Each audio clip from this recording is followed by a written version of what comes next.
My name is Mervin Lee Kwai, and I'm a project manager for Sony Online Entertainment with Dragon's Prophet.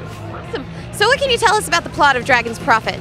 So Dragon's Prophet is an action-based, massively multiplayer online role-playing game in which the character fights alongside of 400 different unique dragon types.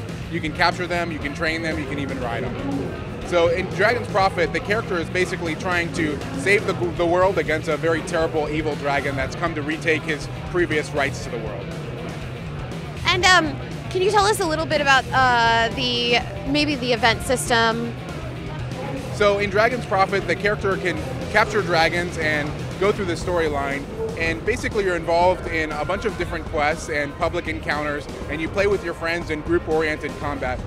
We feature 6 zones right now, and the characters can level up to 60.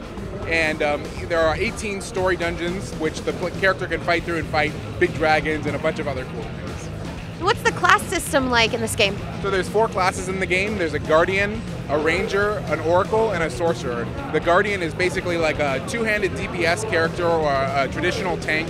The Ranger uses a bow and arrow or a gunblade.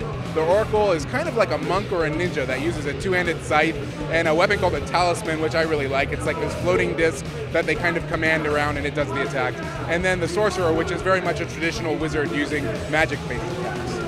Can you tell us a little bit more about the combat system?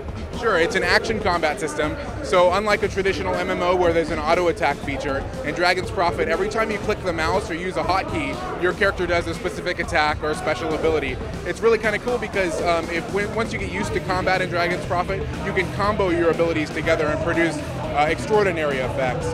Based on the dragons you capture also, they give you skills that you can use on your character. So that's really where you get your heals and your taunts, and a lot of other traditional game mechanics come from the dragons, not really the character class.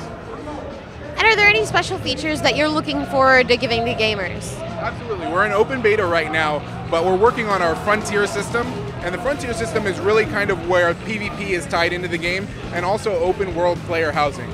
That's kind of unconventional that those mechanics are combined, but basically we call it the Frontier, and it's an island in the sky where 200 players can place their houses in open world. So it's not an instance. Anybody can walk past your house or interact with it or see your creation, the way you've decorated it.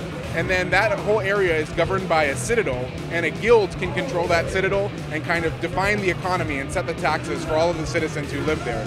If that ruler is unfair, the players can actually overthrow them and take it over for themselves and kind of change the leadership structure. So it's a little bit of a political element, and that's kind of a piece of our endgame content that we're working on now. Can you expand a little bit further on the dragons and what they do and what their role is in the game? Sure. So there's 4 main types of dragons. The first type is a flying dragon. It's a traditional dragon, it has wings. You can fly it around, looks cool. That's what everybody's really looking for, are the flyers. We also have gliding dragons. They kind of look like a bat, or maybe like a sugar glider, like a squirrel type thing, and they can jump off high cliffs and pretty much fly very far.